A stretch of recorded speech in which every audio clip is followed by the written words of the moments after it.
Tragically, yes. The British government bears substantial responsibility for Saudi Arabia's actions in Yemen. This is because of continued arms sales to Saudi Arabia and continued military support. Since the start of the war, we have not stopped selling arms to Saudi Arabia. There's been an extant open individual export license to BAE Systems since 2014, which allows it to sell an unlimited number of paveway bombs to the Saudi Royal Air Force.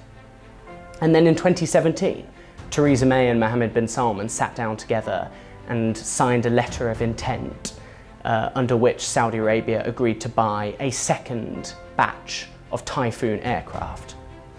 And the consequence of this is that British-made bombs are being dropped from British-made planes in Yemen. But providing arms is only half of the story, because the extent of military support we provide is shocking. One of the problems Saudi Arabia has is that it doesn't have the capability to actually use and operate the weapons that it buys. And it relies almost entirely on technical support from BAE Systems, which is provided through in-country services, actually in Saudi Arabia. And this means that there are thousands of British contractors on Saudi air bases who apparently maintain and service the weapons and equipment and the planes, and even apparently supervise the loading of bombs onto those planes. And that's not the end of it. The RAF have provided targeting training for the Saudi Royal Air Force. Saudi pilots come and train in the UK. There are British liaison officers in military bases across Saudi Arabia, including at the Yemen Command and Control Centre, which is where targeting decisions are made. And we've known this since 2016, when the Saudi foreign minister said publicly that British officials know about the targeting lists and they know what Saudi Arabia is doing and what it's not doing. And what the government's response always is that it's not involved in the actual carrying out of the strikes. And the purpose of having British liaison officers is to supervise what's going on, to make sure that there are no breaches of international humanitarian law, and to make sure that only legitimate military targets are hit.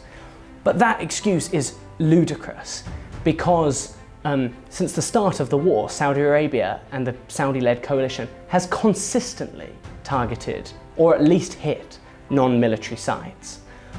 And that's actually increased throughout the course of the war.